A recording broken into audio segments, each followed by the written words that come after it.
이어서 전남 동부권에서 전해드립니다. 지난 1월 여순 사건 당시 군사재판에서 사형을 당한 철도원이 처음으로 재심을 통해 무죄 판결을 받았는데요. 이후 유족들이 잇따라 청구한 여순 사건 추가 재심과 관련해 본격적인 재판 절차가 시작됐습니다. 유족들은 억울한 판결이 바로잡히길 눈물로 호소하고 있습니다. 김혜정 기자입니다. 세상에서 가장 긴 무덤이라는 별명을 가진 대전 곤령골. 6.25 직후 대전 형무소에 갇혀있던 수천 명이 군경에 의해 학살된 곳입니다.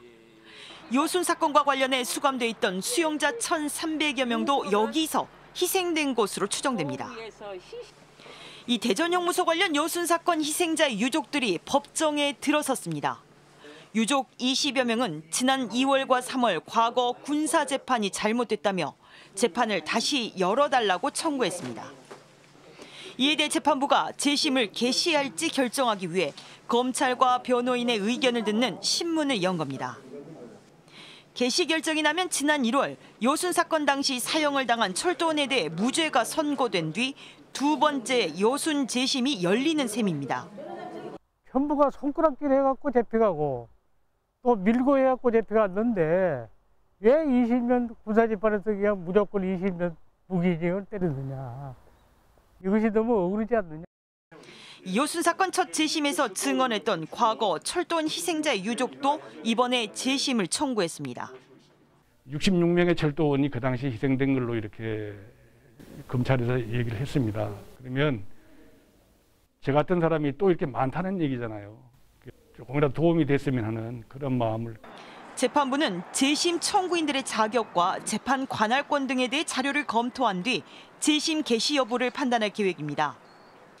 첫 재심의 무죄 판결 이후 10개월 만에 본격 시작된 여순 사건 두 번째 재심 절차. 희생자와 유족을 따라다니던 죄인이라는 굴레가 벗겨질 수 있을지 주목됩니다.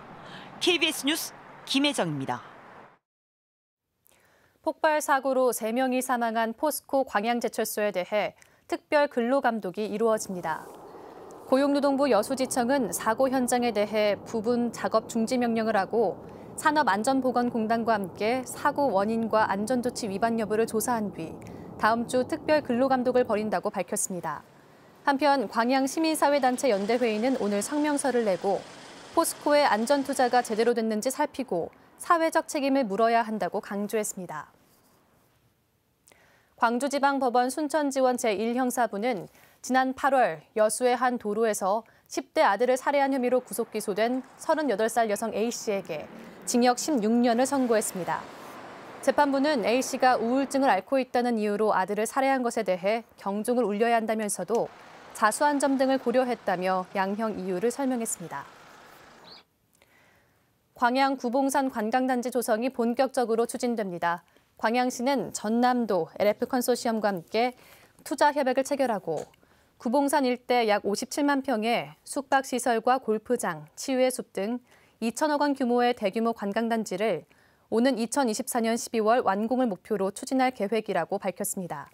지금까지 순천이었습니다.